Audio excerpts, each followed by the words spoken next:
My name is Edward Cottontail. With a name like that, it's no surprise to learn that I am a Harengon. My family moved to Marigold Town when I was 5. The entire town was set up for smaller races, like gnomes, halflings, and, occasionally, goblins who receive protection from adventurers. My mom and I fit in well because of this. We were used to everything set up for people around 5 to 6 feet tall. My dad, on the other hand, was almost 6 feet tall. He kept smacking his head on nearly every ceiling he walked under. It was pretty funny when we were at home. Marigold Town is a pretty nice place. We have some volcanoes nearby, which makes for some natural hot springs. The hot springs bring in tourists, and the town will just sell obsidian to travelers, equipment stores, druidic circles to make weapons, and anyone else who needed obsidian. I went to Marigold School during most of the year, then summer camp for the rest of the year until I was about 12. After that, I took part-time jobs during the summer. While growing up, I would hear about a portal that would lead to another world. I found this portal in my adult years. It turned out to be in the basement of the Boar Street Tavern, which I now own. However, I didn't know the portal's location when I was younger, so I would go looking for it in my free time. I always figured it would be in the woods, so I pretty much exclusively looked there. I found some cool things, like an old stone wall that turned out to be a part of a fort used by a gnomish army about a century ago. When I was 16, my father got into an argument with Mayor Halvor and suplexed him through a table. He got arrested for assault. Afterwards, it was discovered there were about a dozen or so warrants out for his arrest for various crimes. Halvor was willing to drop the charges until he found out about the other charges. I lost a lot of respect for my father that day.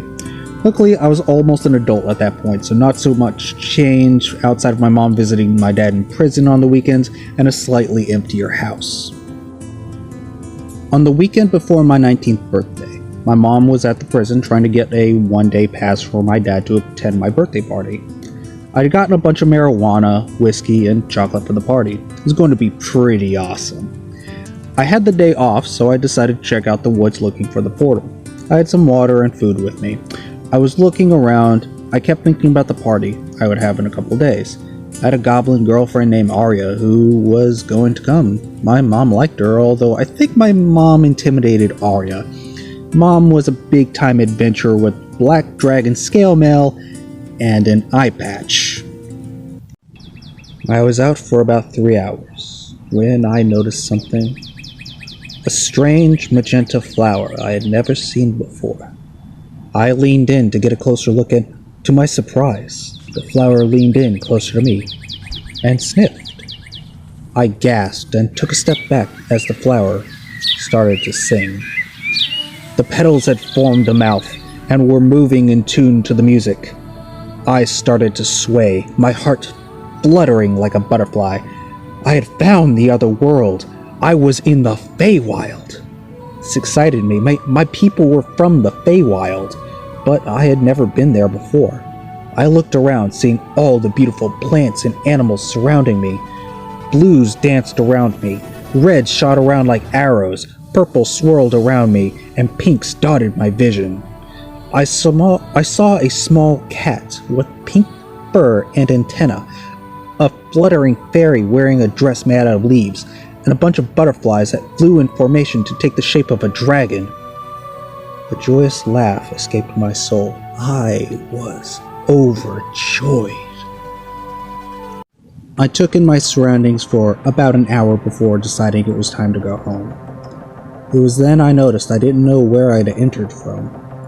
I had been so distracted by the party and so distracted by the colors and grand sights that I didn't know where I was until that point. I started to move along, heading in a direction I thought I had come from. It looked pretty green, so I thought it was safe.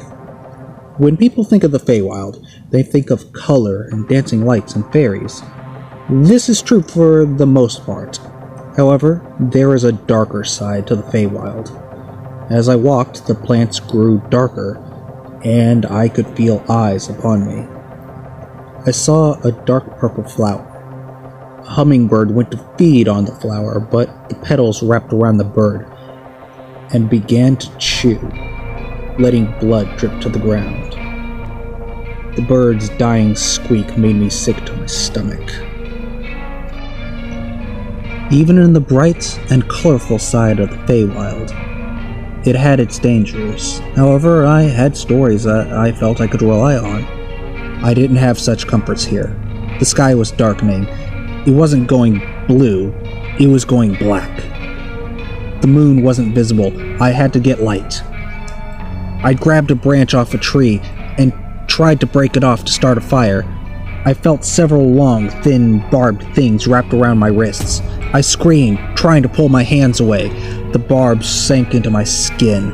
I tried tugging at the things. I could see 2 lights coming from the tree, and they started to turn towards me, and the lights revealed that it was vines grabbing me.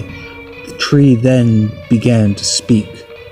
Its voice was the thunder and the storm, and its wrath was the lightning which was about to strike. Who dares attack me? I'm sorry, I yelled. I needed fire. I didn't know you were alive. Ignorance is no excuse. The tree spoke. I could not see from where it spoke. Please, forgive me. I didn't mean any offense, I pleaded, the vines tightening around my wrists. I could feel blood trickling down my arms. You sound young, little one. How many centuries old are you? The tree asked. 16 years, not centuries, I said quickly. I felt the vines release my wrists. My hands shook terribly. As soon as the vines let me go, I turned and ran. I didn't know where I was going. I just had to get away. I ran and ran. I felt thorns stab into my feet and slice my ankles open. I didn't stop. My foot caught a branch and I fell, slamming my head against a rock.